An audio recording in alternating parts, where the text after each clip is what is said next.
Hello friends, welcome to GK mind game. ಪ್ರಶ್ನೆಗಳ ಸಂಪೂರ್ಣ ಮಾಹಿತಿಗಾಗಿ ವಿಡಿಯೋನ ಎಲ್ಲೂ ಸ್ಕಿಪ್ ಮಾಡದೆ ಕಂಪ್ಲೀಟ್ ಆಗಿ ನೋಡಿ. ಇವತ್ತಿನ ಪ್ರಶ್ನೆಗಳಲ್ಲಿ ಮೊದಲನೇ ಪ್ರಶ್ನೆ, ಯಾವ ಆಹಾರ ಹೃದಯಕ್ಕೆ ಹೆಚ್ಚು ಅಪಾಯಕಾರಿ ಎನ್ನುತ್ತಾರೆ ವೈದ್ಯರು? Options: A French fries, B ice cream, C popcorn, D ಮೇಲಿನ ಎಲ್ಲವೂ.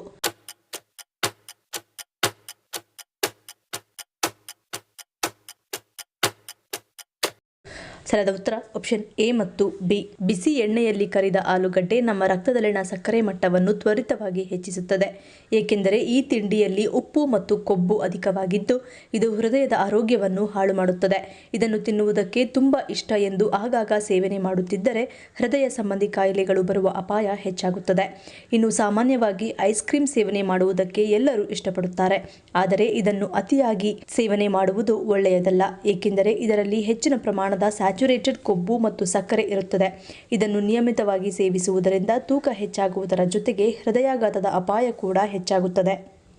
ಎರಡನೇ ಪ್ರಶ್ನೆ, ಬಾಯಿ ಮತ್ತು ಗಂಟಲಿನಲ್ಲಿ ಹುಣ್ಣುಗಳಾಗಲು ಕಾರಣವೇನು? ಆಪ್ಷನ್ಸ್: ಎ ಲಾಲಾರಸ ಕುಂಠಿತ, ಬಿ ನಿರ್ಜಲೀಕರಣ, ಸಿ ಹೊಟ್ಟೆಯ ಶಾಖ, ಡಿ ಸೋಂಕು.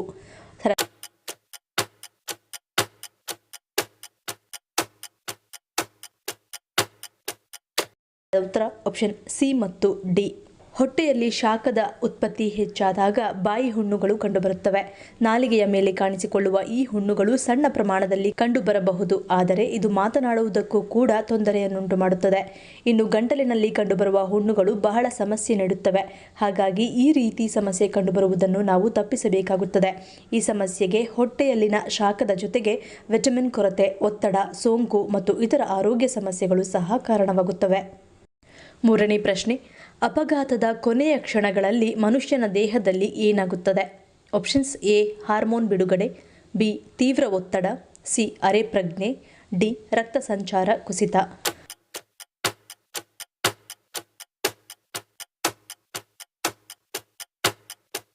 ಸರಿಯಾದ ಉತ್ತರ ಆಪ್ಷನ್ ಎ ಮತ್ತು ಬಿ.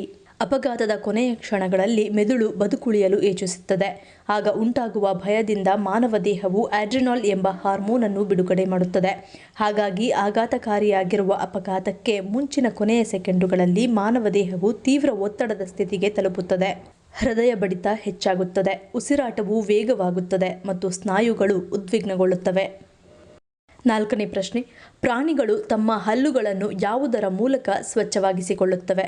ಆಪ್ಷನ್ಸ್: ಎ ಲಾಲಾರಸ, ಬಿ ಕಡ್ಡಿಗಳು, ಸಿ ಆಹಾರ, ಡಿ ಮೇಲಿನ ಎಲ್ಲವೂ.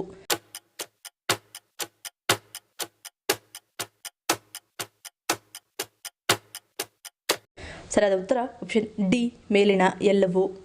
ಪ್ರಾಣಿಗಳು ತಿನ್ನುವ ಆಹಾರವು ಸಾಮಾನ್ಯವಾಗಿ ಫೈಬರ್ನಿಂದ ಸಮೃದ್ಧವಾಗಿರುತ್ತದೆ. ಉದಾಹರಣೆಗೆ ಸಿಂಹ, ಹುಲಿ ಮುಂತಾದ ಮಾಂಸಾಹಾರಿ ಪ್ರಾಣಿಗಳು ಮಾಂಸ ಮತ್ತು ಮೂಳೆಗಳನ್ನು ಅಗೆಯುವಾಗ ಅವುಗಳ ಹಲ್ಲುಗಳು ಮೇಲಿನ ಕೊಳೆಯನ್ನು ತೆಗೆದುಹಾಕಲಾಗುತ್ತದೆ.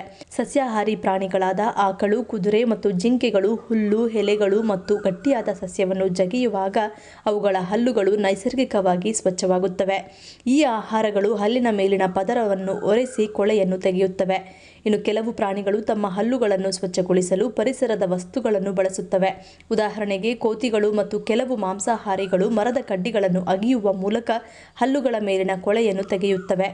ಕೆಲವು ಕಾಡು ನಾಯಿಗಳು ಮತ್ತು ಒಂಟೆಗಳಂತಹ ಪ್ರಾಣಿಗಳು ಒಣಗಿದ ಹುಲ್ಲನ್ನು ಜಗಿಯುವುದರಿಂದ ಹಲ್ಲುಗಳ ಸ್ವಚ್ಛತೆಯನ್ನು ಕಾಪಾಡಿಕೊಳ್ಳುತ್ತವೆ. ಇನ್ನು ಪ್ರಾಣಿಗಳ ಲಾಲಾರಸವು ಆಂಟಿಬ್ಯಾಕ್ಟೀರಿಯಲ್ ಗುಣಗಳನ್ನು ಹೊಂದಿದ್ದು ಬಾಯಿಯ ಸೋಂಕನ್ನು ತಡೆಯುತ್ತದೆ. ಲಾಲಾರಸವು ಆಹಾರದ ಕಣಗಳನ್ನು ತೊಳೆಯುವುದರ ಜೊತೆಗೆ ಹಲ್ಲುಗಳ ಮೇಲಿನ ಬ್ಯಾಕ್ಟೀರಿಯಾವನ್ನು ಕಡಿಮೆ ಮಾಡುತ್ತದೆ. ಇದು ಪ್ರಾಣಿಗಳ ಬಾಯಿಯನ್ನು ಸ್ವಚ್ಛವಾಗಿಡಲು ಸಹಾಯ ಮಾಡುತ್ತದೆ.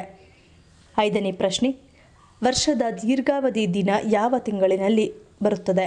Options: A June, B August, C December, D March.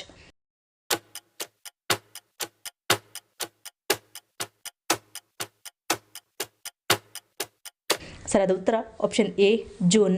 ಪ್ರತಿ ವರ್ಷ ಜೂನ್ 21ರಂದು ಉತ್ತರ ಗೋಳಾರ್ಧದಲ್ಲಿ ಬೇಸಿಗೆಯ ಅಯನ ಸಂಕ್ರಾಂತಿಯನ್ನು ಆಚರಿಸಲಾಗುತ್ತದೆ. ಇದನ್ನು ವರ್ಷದ ಅತಿ ಉದ್ದದ ದಿನ ಎಂದು ಕರೆಯಲಾಗುತ್ತದೆ.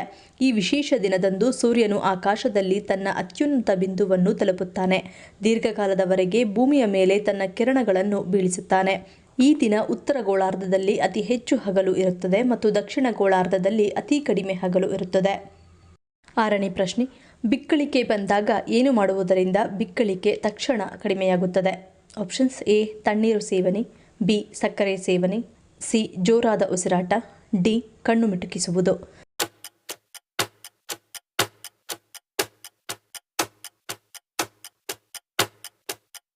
ಸರಿಯಾದ ಉತ್ತರ ಆಪ್ಷನ್ ಎ ಮತ್ತು ಬಿ. ಬಿಕ್ಕಳಿಕೆ ಕಡಿಮೆ ಮಾಡಲು ಗಂಟಲಿನಲ್ಲಿ ನೀರನ್ನು ಹಿಡಿದಿಟ್ಟುಕೊಳ್ಳಿ. ಈ ರೀತಿ ಮಾಡುವುದರಿಂದ ಬಿಕ್ಕಳಿಕೆ ತಕ್ಷಣ ಕಡಿಮೆಯಾಗುತ್ತದೆ. ತಣ್ಣೀರು ಕುಡಿಯುವುದರಿಂದ ಬಿಕ್ಕಳಿಕೆ ಕಡಿಮೆಯಾಗುತ್ತದೆ. ಅನ್ನ ತಿನ್ನುವುದರಿಂದ ಬಿಕ್ಕಳಿಕೆ ಕಡಿಮೆಯಾಗುತ್ತದೆ. ಮುಖವನ್ನು ತಣ್ಣೀರಿನಿಂದ ತೊಳೆಯುವುದು, ಹಾಗೆಯೇ ಕೆಲವು ಸೆಕೆಂಡುಗಳ ಕಾಲ ನಿಮ್ಮ ಉಸಿರನ್ನು ಹಿಡಿದಿಟ್ಟುಕೊಳ್ಳುವುದು ಸಹ ಬಿಕ್ಕಳಿಕೆಯನ್ನು ನಿಯಂತ್ರಿಸುತ್ತದೆ. ಬಿಕ್ಕಳಿಕೆಯನ್ನು ತ್ವರಿತವಾಗಿ ನಿವಾರಿಸಲು ಬಾಯಿಗೆ ಸ್ವಲ್ಪ ಸಕ್ಕರೆ ಹಾಕಿ ಅದನ್ನು ನಿಧಾನವಾಗಿ ಅಗಿಯಬೇಕು. 7ನೇ ಪ್ರಶ್ನೆ, ಹೃದಯದ ರಕ್ತನಾಳದ ಕಾಯಿಲೆಗಳಿಗೆ ಯಾವುದು ಪ್ರಮುಖ ಕಾರಣಗಳಾಗಿವೆ? ಆಪ್ಷನ್ಸ್ ಎ ಕೆಂಪು ಮಾಂಸ, ಬಿ ಕರಿದ ಆಹಾರ, ಸಿ ಧೂಮಪಾನ, ಡಿ ಹೈ BP.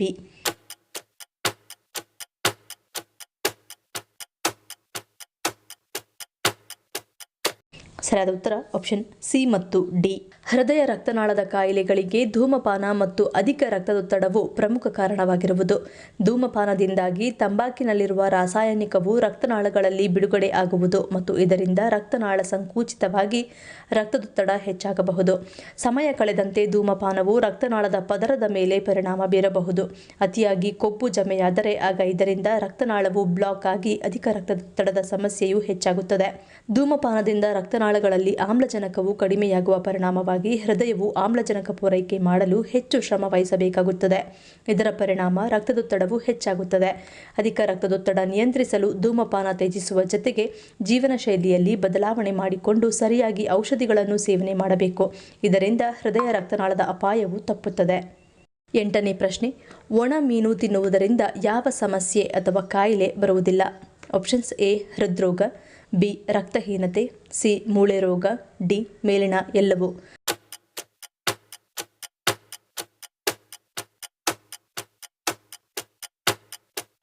ಸರಿಯಾದ ಉತ್ತರ ಆಪ್ಷನ್ ಡಿ ಮೇಲಿನ ಎಲ್ಲವೂ.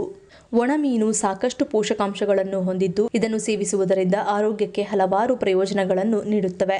ಒಣಮೀನುಗಳಲ್ಲಿ ಒಮೆಗಾ 3 ಕೊಬ್ಬಿನಾಮ್ಲಗಳು ಹೇರಳವಾಗಿ ಕಂಡುಬರುತ್ತವೆ. ಈ ಪೋಷಕಾಂಶಗಳು ದೇಹದಲ್ಲಿ ಕೊಲೆಸ್ಟ್ರಾಲ್ ಅನ್ನು ಸಮತೋಲನಗೊಳಿಸಲು ಸಹಾಯ ಮಾಡುತ್ತವೆ. ಒಣಮೀನುಗಳನ್ನು ನಿಯಮಿತವಾಗಿ ತಿನ್ನುವುದರಿಂದ ಹೃದಯ ಕಾಯಿಲೆಗಳ ಅಪಾಯ ಕಡಿಮೆಯಾಗುತ್ತದೆ. ಒಣಮೀನುಗಳಲ್ಲಿ ಇರುವ ಕ್ಯಾಲ್ಸಿಯಂ ಮತ್ತು ರಂಜಕವು ಮೂಳೆಗಳನ್ನು ಬಲಪಡಿಸಲು ಸಹಾಯ ಮಾಡುತ್ತದೆ. ಮೂಳೆಗಳು ವಿಶೇಷವಾಗಿ ದುರ್ಬಲವಾಗಿರುವ ಬೆಳೆಯುತ್ತಿರುವ ಮಕ್ಕಳ ಮೂಳೆ ಸಮಸ್ಯೆಗಳಿಗೆ ಒಣಮೀನು ತುಂಬಾ ಪ್ರಯೋಜನಕಾರಿ. ಋತುಬಂಧದ ನಂತರ ಮಹಿಳೆಯರ ಮೂಳೆಗಳು ದುರ್ಬಲವಾಗಲಾರಂಭಿಸುತ್ತವೆ. ಅಂತಹ ಸಂದರ್ಭದಲ್ಲಿ ಒಣಮೀನು ತಿನ್ನುವುದು ಅವರಿಗೆ ಸಹ ಪ್ರಯೋಜನಕಾರಿಯಾಗಿದೆ. ಒಣಮೀನಿನಲ್ಲಿ ಕಬ್ಬಿಣಾಂಶವಿದೆ ಎಂದು ಬಹಳ ಕಡಿಮೆ ಜನರಿಗೆ ತಿಳಿದಿದೆ. ಕಬ್ಬಿಣಾಂಶವು ರಕ್ತದಲ್ಲಿನ ಹಿಮೋಗ್ಲೋಬಿನ್ ಪ್ರಮಾಣವನ್ನು ಹೆಚ್ಚಿಸಲು ಸಹಾಯ ಮಾಡುತ್ತದೆ. ರಕ್ತಹೀನತೆ ಇರುವ ಮಕ್ಕಳು ಮತ್ತು ಮಹಿಳೆಯರು ನಿಯಮಿತವಾಗಿ ಒಣಮೀನುಗಳನ್ನು ಸೇವಿಸಿದರೆ ಅದು ಹಿಮೋಗ್ಲೋಬಿನ್ ಅನ್ನು ಹೆಚ್ಚಿಸಲು ಸಹಾಯ ಮಾಡುತ್ತದೆ. 9ನೇ ಪ್ರಶ್ನೆ, ಮನೆಯೊಳಗೆ ಒಂದೇ ಒಂದು ಸೊಳ್ಳೆಯು ಬರದಂತೆ ತಡೆಯುವ ಸಸ್ಯ ಯಾವುದು?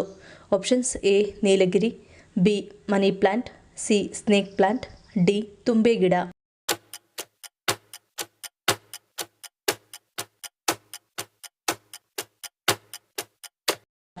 ಸರಿಯಾದ ಉತ್ತರ ಆಪ್ಷನ್ ಎ ನೀಲಗಿರಿ. ಇದರ ವಿಶೇಷ ವಾಸನೆಯು ಸೊಳ್ಳೆಗಳನ್ನು ಹಿಮ್ಮೆಟ್ಟಿಸುವ ಗುಣವನ್ನು ಹೊಂದಿದೆ. ನಿಮ್ಮ ಮನೆಯ ಸುತ್ತಲೂ ಇವುಗಳಲ್ಲಿ ಒಂದನ್ನು ಬೆಳೆಸಿ. ಬಾಲ್ಕನಿ ಅಥವಾ ಕಿಟಕಿಯ ಪಕ್ಕದಲ್ಲಿ ಇವುಗಳನ್ನು ಇಟ್ಟರೆ ಸೊಳ್ಳೆಗಳನ್ನು ದೂರವಿಡುತ್ತದೆ.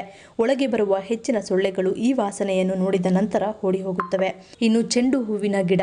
ಹಬ್ಬಗಳು ಬಂದಾಗ ಅವುಗಳನ್ನು ಅಚ್ಚುಕಟ್ಟಾಗಿ ಹೂಮಾಲೆಗಳಾಗಿ ಹೆಚ್ಚಾಗಿ ಬೆಳೆಸುತ್ತಾರೆ. ಇವು ಮನೆಯನ್ನು ಸುಂದರಗೊಳಿಸುವುದಲ್ಲದೆ ಸೊಳ್ಳೆಗಳನ್ನು ದೂರವಿಡುತ್ತದೆ. ಈ ಹೂವುಗಳ ವಾಸನೆಯು ತುಂಬಾ ಸಿಟ್ರಸ್ ಮತ್ತು ಸ್ವಲ್ಪ ಕಟುವಾಗಿರುತ್ತದೆ. ಇದು ಕೀಟಗಳನ್ನು ಸಹ ತಡೆಯುತ್ತದೆ. ಬಾಗಿಲುಗಳು ಮತ್ತು ಸೊಳ್ಳೆ ಬರುವ ದಾರಿಯಲ್ಲಿ ಈ ಹೂವಿನ ಗಿಡಗಳನ್ನು ಇರಿಸಿದರೆ ಇದು ಸೊಳ್ಳೆಗಳು ಹೆಚ್ಚು ಸಂತಾನೋತ್ಪತ್ತಿ ಮಾಡುವುದನ್ನು ತಡೆಯುತ್ತದೆ. ಈ ಪ್ರಶ್ನೆಗಳಲ್ಲಿ ನೀವು ಎಷ್ಟು ಪ್ರಶ್ನೆಗಳಿಗೆ ಸರಿ ಉತ್ತರವನ್ನು ಕೊಟ್ಟರೆ ಅನ್ನೋದನ್ನು ಕಮೆಂಟ್ ಮಾಡಿ ತಿಳಿಸಿ. ಈ ವಿಡಿಯೋ ನಿಮಗೆ ಇಷ್ಟ ಆಗಿದ್ದರೆ ಮರೀದೆ ಲೈಕ್ ಮಾಡಿ, ಶೇರ್ ಮಾಡಿ, ಸಬ್ಸ್ಕ್ರೈಬ್ ಮಾಡಿ. ನನ್ನ ಚಾನಲ್ನ ಇನ್ನೂ ಸಬ್ಸ್ಕ್ರೈಬ್ ಮಾಡಿದೆ ಹಾಗೆ ವಿಡಿಯೋಸ್ ನೋಡ್ತಿದ್ರೆ ಪ್ಲೀಸ್ ಸಬ್ಸ್ಕ್ರೈಬ್ ಮಾಡಿ, ಸಪೋರ್ಟ್ ಮಾಡಿ. ಮತ್ತೊಂದು ಇಂಟ್ರೆಸ್ಟಿಂಗ್ ವಿಡಿಯೋಂದಿಗೆ ಸಿಗ್ತೀನಿ. Until love you all, take care.